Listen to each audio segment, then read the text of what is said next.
Hi, this is the Gluten-Free Psychiatry Podcast. I'm Dr. Daniel Williams, episode 27.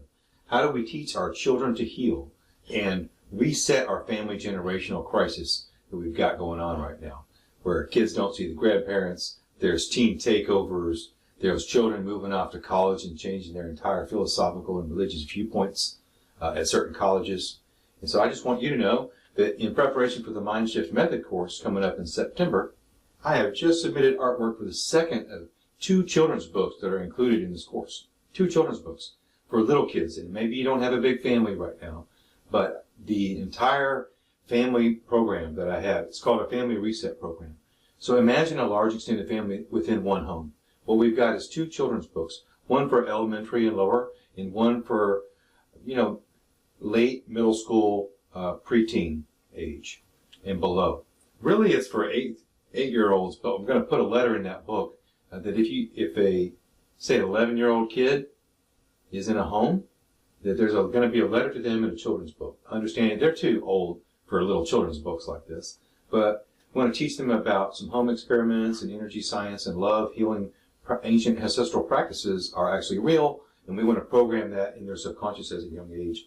So if there's an 11-year-old in the home, listen up. If you have a younger sibling or availability to younger kids, read them the nighttime storybooks.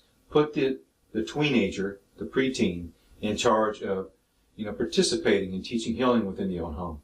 And then for high school and up, apparently when you're ready, letters of recommendation, mentorship resources, all available on mindshiftcare.com. But these children's books are part of the Family Reset Program in the Mind Shift Method course. So find that at mindshiftcare.com. There are free coupons for veterans, first responders of all types, and such. You'll find that on the sign up.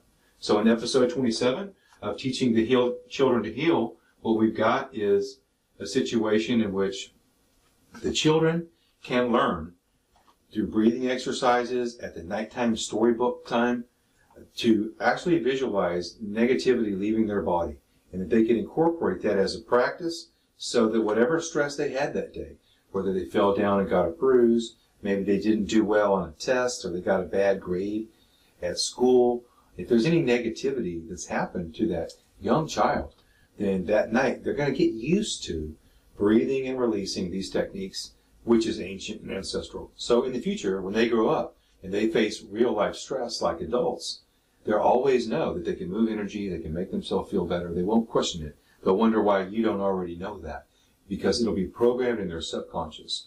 They will have learned it so young, they won't remember when they learned it. They'll always know. So if they always know something that's subconscious, if they're not aware of it, unless you're teaching it openly, of course. That's the whole idea at Mind Shift Care, is that we can revolutionize healthcare, not just mental health care, but physical healthcare too. If we'll just wake up and take full possession of our minds, bodies, and spirits, use the ancient ancestral practices. So if you're interested in any course like that integrates it all together and want to get away from disintegrated healthcare and schools that want to put your kids on Ritalin while giving them BPA plastic and forever chemicals in the water supply, and adults that want to take testosterone to cover up all the estrogen you're drinking in the tap water, we need to learn how healthcare actually works and get back to an ancient ancestral time. Sign up today at mindshiftcare.com.